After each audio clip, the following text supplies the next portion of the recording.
of mix off of numbers. You know how the decibel meter, it's like separated in 6. So 6, 12, 18, 24. That's kind of like the range that I sit my stuff in. For example, the kick, like negative 12, snare at negative 12, and then like below that, then I have the next thing and the next one.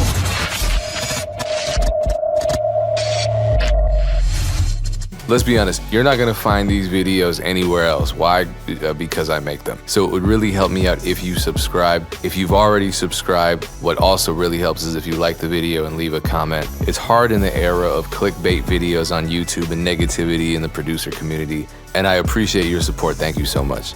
They always hit hard, but they always sound clear and organic and human. Even though I know you're not playing, but now that I know you have a background as a drummer, that makes a little more sense. I want to see how that translates into your DAW, which I believe is FL Studio. What version of FL do you use? 20. Okay, yeah, let's see, man. If you're cool with pulling up a project and showing us what you do, that'd be great. Yeah, it already looks complicated to me. Yeah, FL can kind of be off-putting for people that are used to other DAWs. Well, I started when I went in. FL wasn't the first DAW that I used, but back when it was called Fruity Loops, I did mess around with it and I did like it. And then someone lied to me and told me that I should mess with other DAWs because FL was not professional. So here I am. No, it's totally not professional. You're right. No one's ever made a hit record with FL. Right? Everybody uses Ableton. Oh, don't even say the A word. Now I'm about to start a war. All right. I think it's already started. Yeah, true. So for me personally, I don't like to start just programming drums first. Like from the time to time I'll do it, but I like to kind of build around something first, like something melodic. So I have a sample pulled up, so I'm going to try to build around that. And I'll play the sample first. This is let me see. From Exotic Reflections. Are you part of that sample pack? Yeah. Man. See, I'm impressed now. I'm honored that you would use a sample pack that me and Dream Life made for your beat example. Hey, this is promo, bro. Promo. And a collab at the same time. All right, so this is a sample.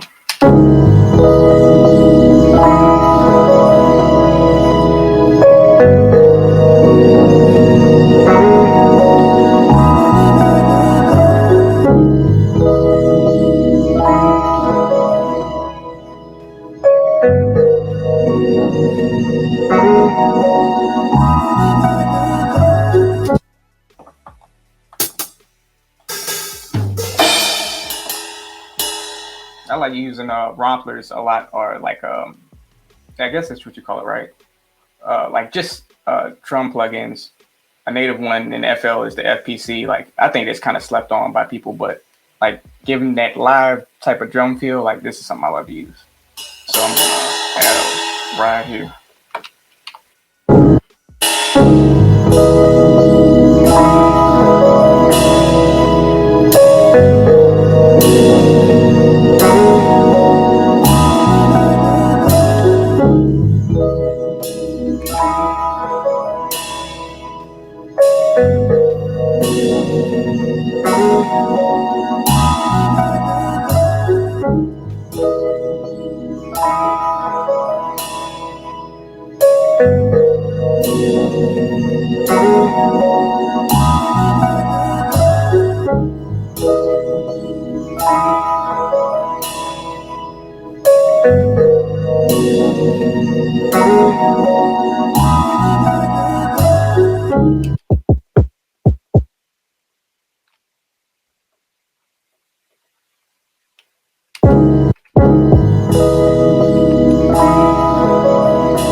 I'm going to end up making a whole beat. I mean, it's sounding good. We want you to continue.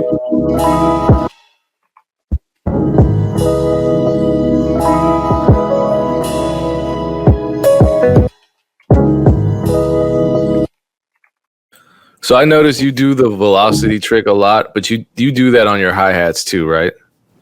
Yeah, definitely. Like, so like if I'm just programming the hi-hat in, like I'll show for example. Let me just pull up a one shot.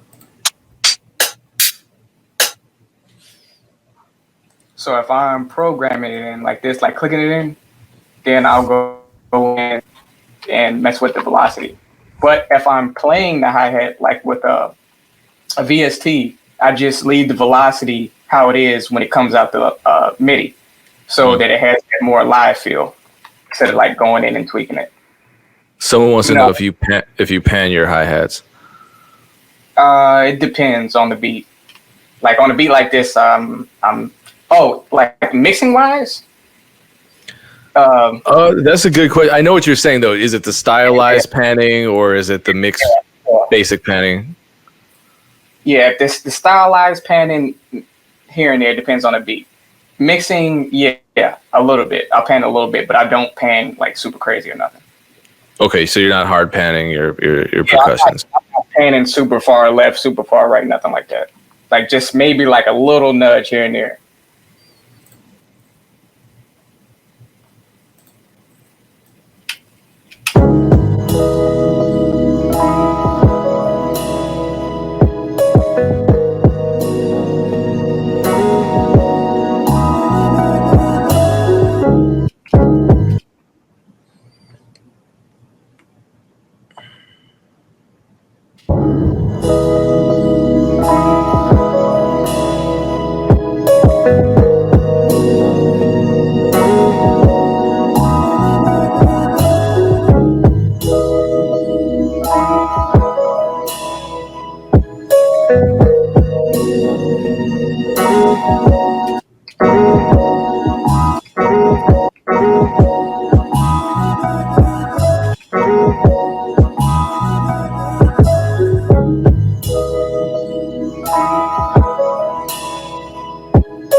Can we talk about where you're getting these kicks and snares from? Are these all from your kits, ones that you created? Yeah, this is all from Diamond Stash 3. Yeah, I use a lot of my own kits a lot. Not to sound, but yeah, it's all from Diamond Stash.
Okay, so pause for 1 second. Yeah. You just recorded those hi-hats live and you intentionally played behind the beat, right? Yeah. But see, the thing is, I recorded it live and then I go in and quantize it and then shift it off the grid. Like I don't keep, sometimes I will keep like that live playing just straight, like no quantize. Like it depends on the feel. Like if I'm really trying to get a lot of swing, but usually I'll quantize it and then shift it. And you shift it to the right. Correct. Do you shift each individual piece or do you shift all of them at once? Yeah, I shift all of them at once. Okay. That's another reason that your drum sounds so live and organic. Yeah, it helps a lot to add that swing and real live feel. And there's two different ways that I do it. Like on this beat, I'll probably use the shift knob in FL Studio, like this little knob right here. But sometimes I will go into the grid and shift it off to the right a little bit.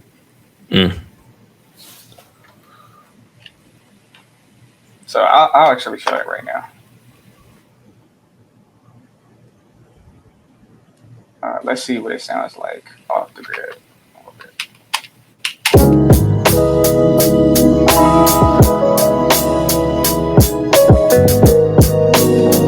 And another thing I like to do to add like more of a live feel is to like record longer pieces, like when I'm playing it, and adding variations so that it's not repetitive and like the same 2 to 4 bar loop over and over again.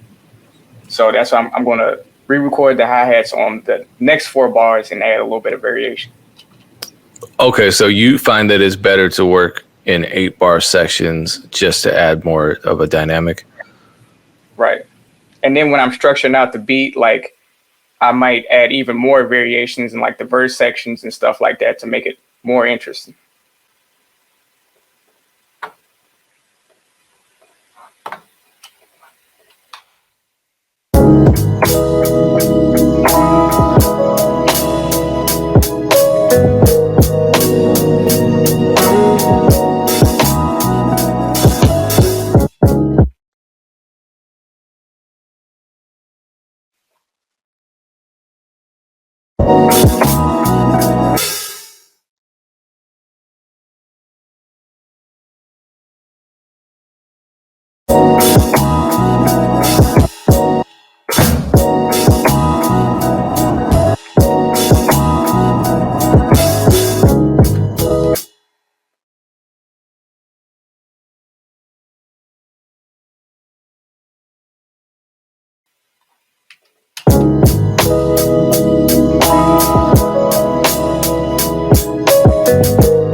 And another thing I like to do is I know some people just like to use like one hi-hat, one snare, stuff like that.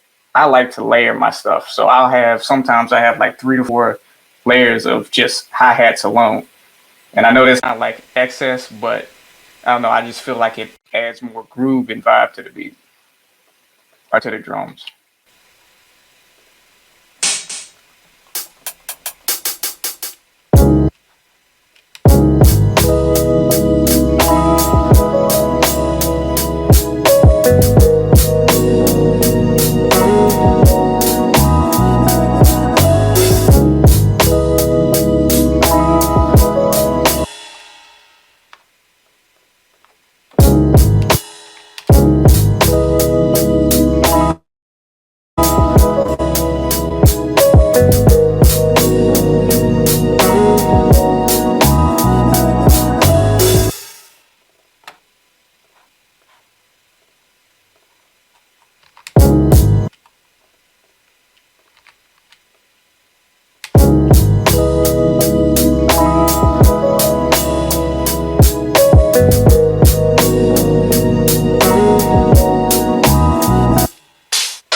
do something extremely controversial right here, and that's use a loop.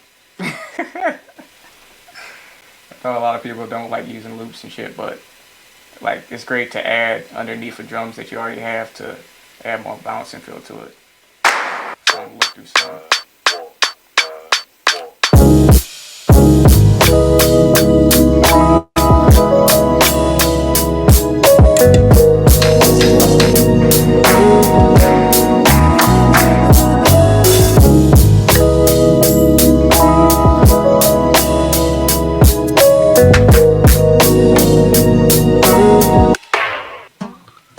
I don't.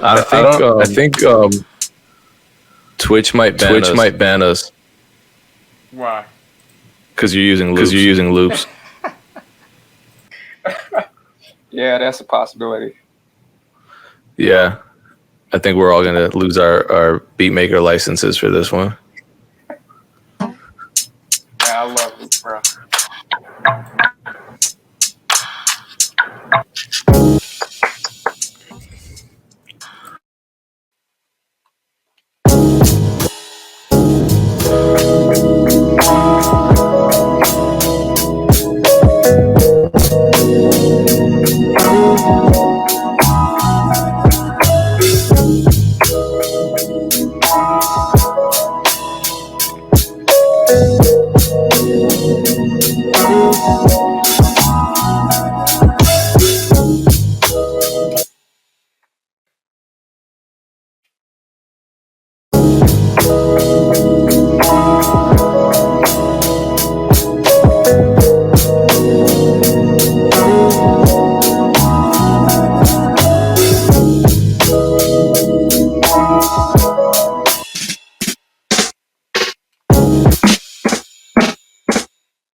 Let me not speak for you. I know you obviously work with Dream Life, and I think it was because we were already working together. Right. I think that's how. But have you met him in person? No, I haven't. Because I've never met you in person. I feel like I have because we've been working together on stuff for so long. So yeah, hey, the power of networking. Right. Yeah, one day I hope to meet you guys in person, man, for real. Yeah, we should just come there because you're in Virginia, right? I'm in West Virginia right now. There's something in Virginia because you have Timberland, Missy Elliott, Pharrell, Chad Hugo, a lot of great producers are coming out of the Virginias. What is going on out there? What is it? I know it's something in the water, man. It's the air, it's the water, it's the soil, it's something. Yeah, it's definitely something. We do have some great producers for sure. And I don't know if I could be mistaken, but I think Bink is from Virginia. Yeah, I think Bink is from Virginia. Bink is super slept on though.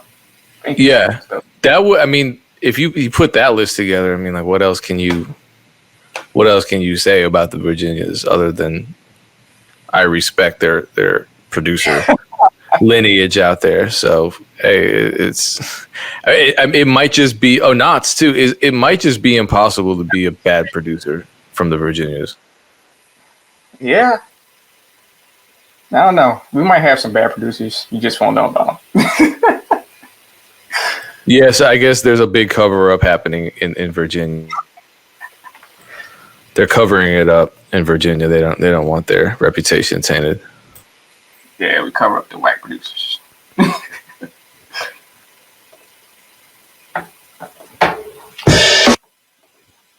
Is there any questions or anything? Because I feel like I'm moving fast. I think everyone's just kind of transfixed and hypnotized at this point. All right, cool.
Okay, we do have a bunch of questions coming in. Okay. How many beats do you make a week? Would you say this is this question? A week? Like, honestly, like 7 beats a week. Like yeah. That's like a beat a day, right? Yeah. Yeah. I just do a beat a day. I wish I had like better output, honestly. Like I know some people is like making hundreds of beats in one day. Yeah, that's like a little much. Chris wants to know how you mix your bass so that it doesn't encroach on other instruments. Okay. For mixing bass, honestly, for me, it's just leveling. Like just making sure leveling and EQ, like EQing the instruments to get out of the bass range and just leveling it so it sits well. Like I honestly don't even do like side chain compression or anything like that. Like it's just leveling and EQ.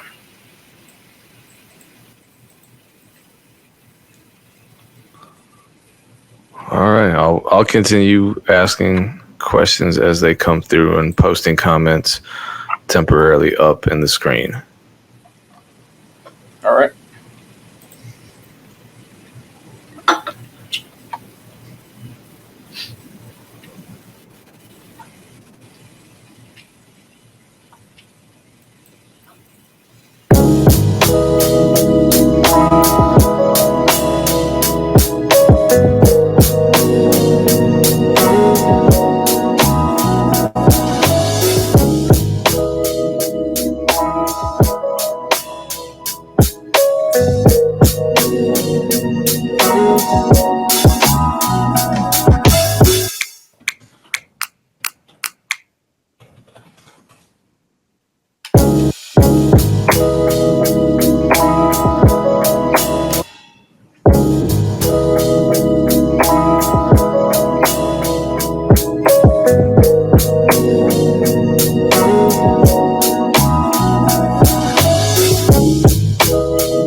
All right.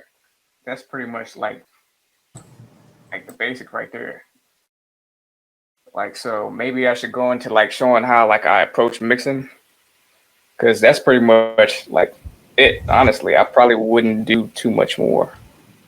Yeah, well, this is a good segue into mixing because we only have 15 minutes left, and then Right. then BeatStars Spaces happens. Yeah, yeah. So I think that's kind of we definitely want to see that part of the process. All right, cool.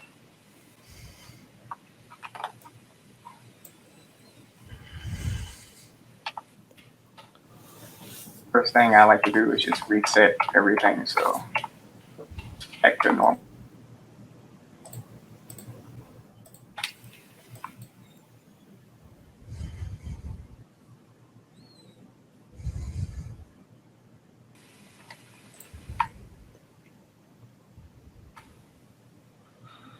So you're taking down the volume of everything now. Yep, taking it down. I know it's like kind of weird nowadays since everybody just pretty much clip shit. Just run it loud. But yeah, taking it down, signing everything to a mixer track.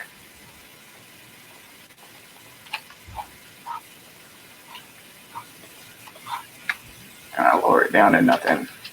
I start with the kick.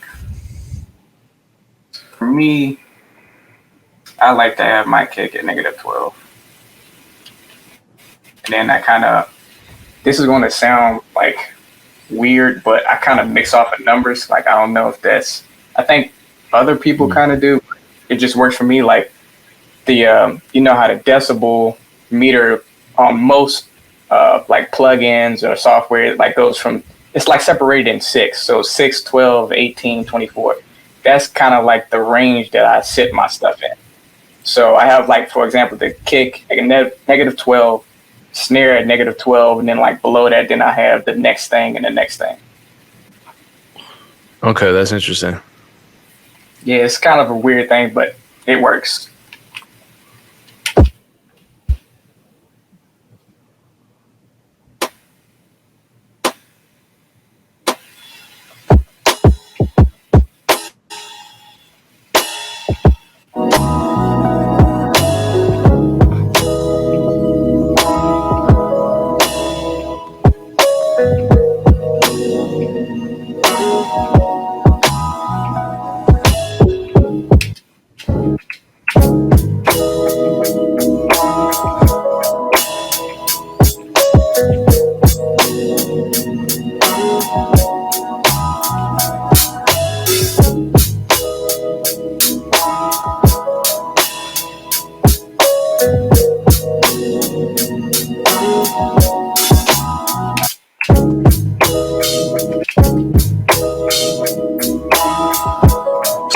what decibel ranges are you assigning to each individual instrument? I know kicks and snares you want to be the loudest, so you're keeping those at -12. But what's the math behind the hi-hats and samples and all that? All right, but so I don't have like a specific, like, aside from the kick and the snare, even the snare is able to like change. Like, I'm still using my ears.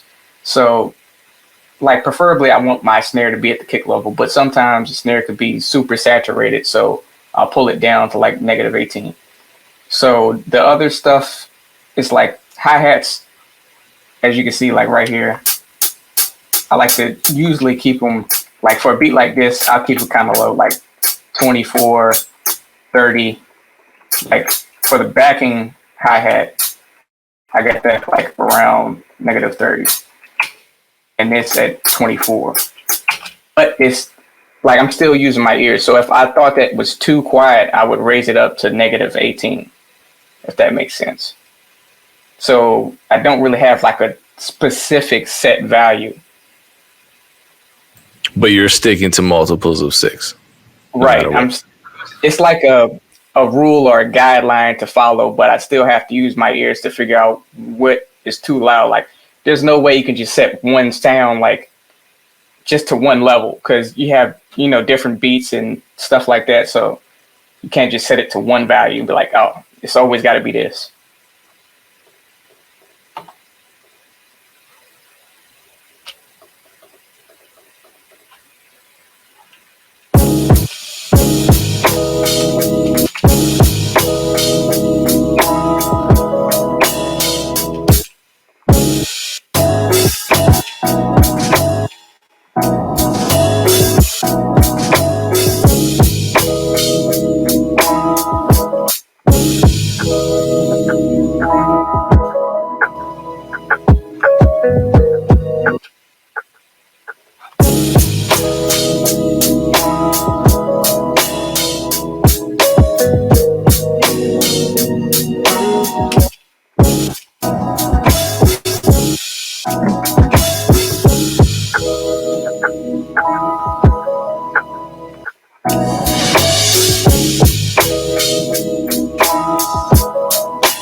You know what? I'm gonna throw a bass in real fast, like just something super quick, just to show how that would factor in.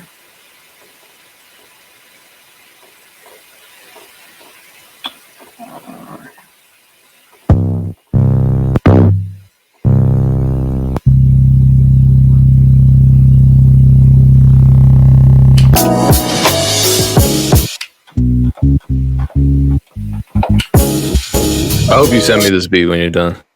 Oh, I will, bro. Definitely.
See, like, that's the funny part, is like people be throwing all types of plugins and stuff, and there's nothing wrong with that. But for me, I like to keep it simple. So like when it comes to bass, all I'm doing is just loving it right. Like, some people have their stuff too loud. Like, for example, if I put it at like -18 right now, it's going to be like way too much. And then it sounds like it's colliding with everything because it's louder than everything. It's taking over, So I'm turning it down -6 to 24. and that's it. Like that's all I'm gonna do to it. I'm not gonna sidechain it. I'm not gonna EQ it. I'm not gonna do anything.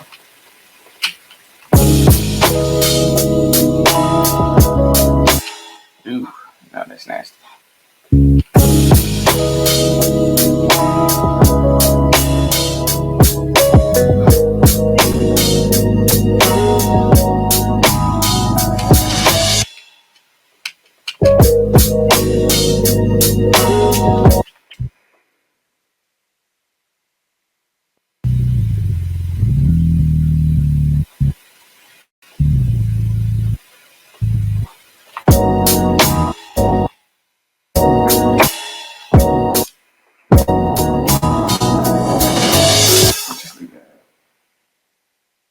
All right, I just wanted to throw that in there real fast. That bass line is fucking horrible.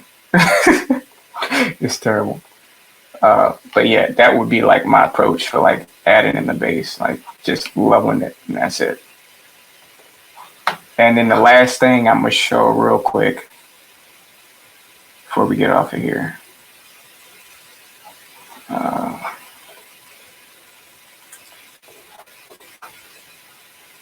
This is what I use to make everything loud. Ozone Elements, the free version of Ozone.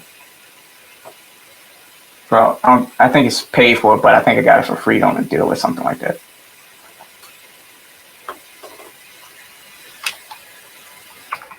Hopefully, like this doesn't hurt anybody's ears.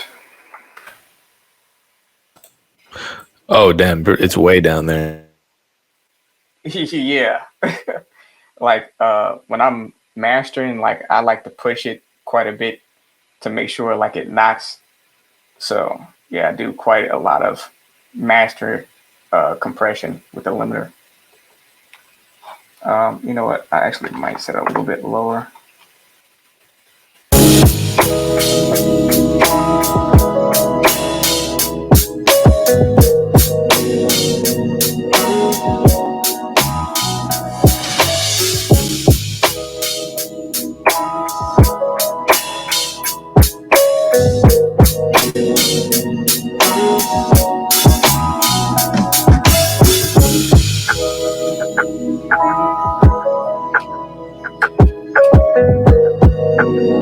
And that would be the process.